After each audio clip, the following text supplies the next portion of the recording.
Today we're running a destructibility test on 3 of the worst trail cams on the market. We're drowning them, chunking them at trees, and we're blowing them up.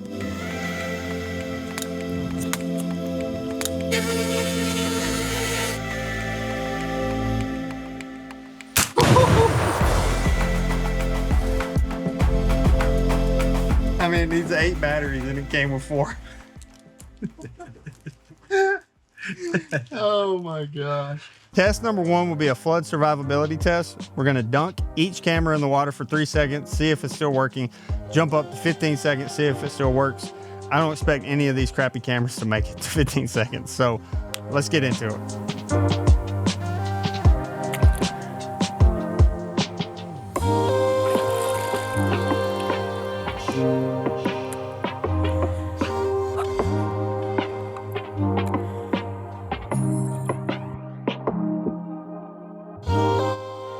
3 for 3. All right, we're moving to 15 seconds. We're gonna dunk each one of them one at a time, 15 seconds, see if they survive.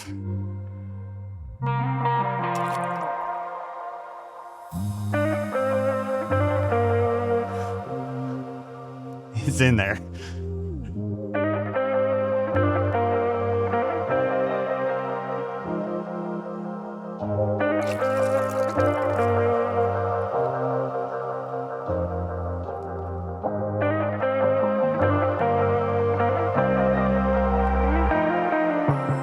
It worked. These cheap cameras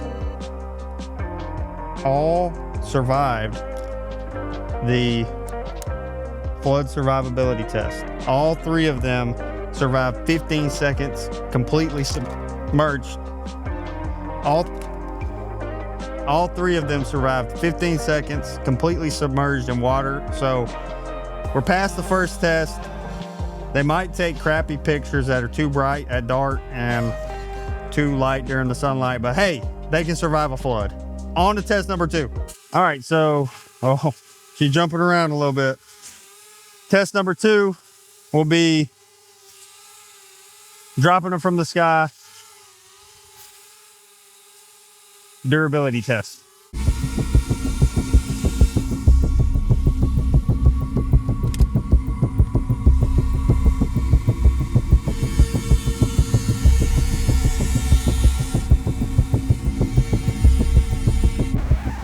All right, test number 2 will be super fair. Have you ever walked up to a trail camera in the woods and it's been on a scrape for 2 months? And I mean, it's tore up. You can smell the piss in it, only to find out the camera didn't work. And you just grab it and you chunk it in the woods. We're gonna see how they hold up against that today. Chunk test, camera number 1. Gonna need to try it again, I almost missed. Also, my shoulder is really hurting after one throw. Chunk test, camera number 1.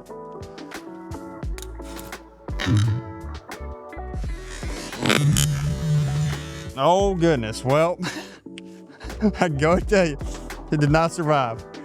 Chunk test. This is way more fun. Chunk test, camera number 2.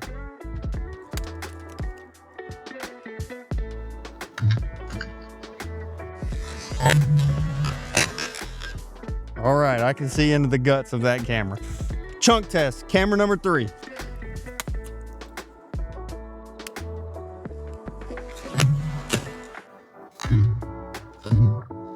All right, let's check them out. I know I got to grab some batteries from that first one. All right, so piecing back together, the batteries flew out, the housing came open, but structurally, it looks good. I mean, a little scrape on the outside, maybe on the lens, but all parts are together and still works. All right, camera number 2. Camera number 2 sustained serious damage on the screen that is protecting the infrared light. The housing all stayed together though. Oh boy. Please hold. All right, camera number 2 is back in action. that would probably not do very good in the woods, but camera number 2 passes the chunk test. So 2 for 2. Camera number 3 really held up super well. Well, okay. So actually the clips that hold the door shut are basically gone. But other than that, everything looks very intact. And I mean, a little crack there. Maybe the thing's not holding the batteries in well, but definitely gonna work. So that concludes test number 2. Now let's blow them up. All right, time for test number 3. If you skipped ahead in the video, no, I'm just kidding. We're about to blow them up. We're gonna mix 2 of these 1-pound bricks together. We're gonna lay it down flat, set the 3 trail cameras on top of it, and see if we can find them afterwards. And then if we can, we'll decide which one survived the best. Let's go.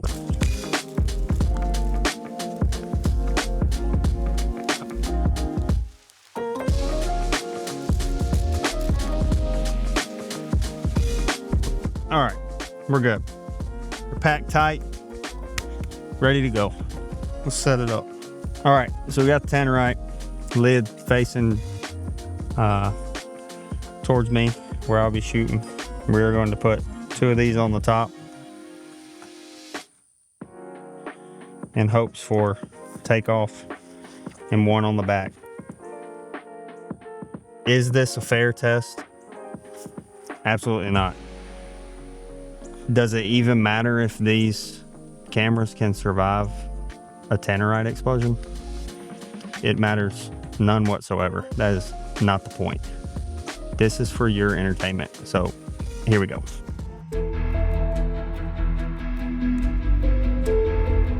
As always, kids, wear protection. Appreciate y'all watching. Fire and hope!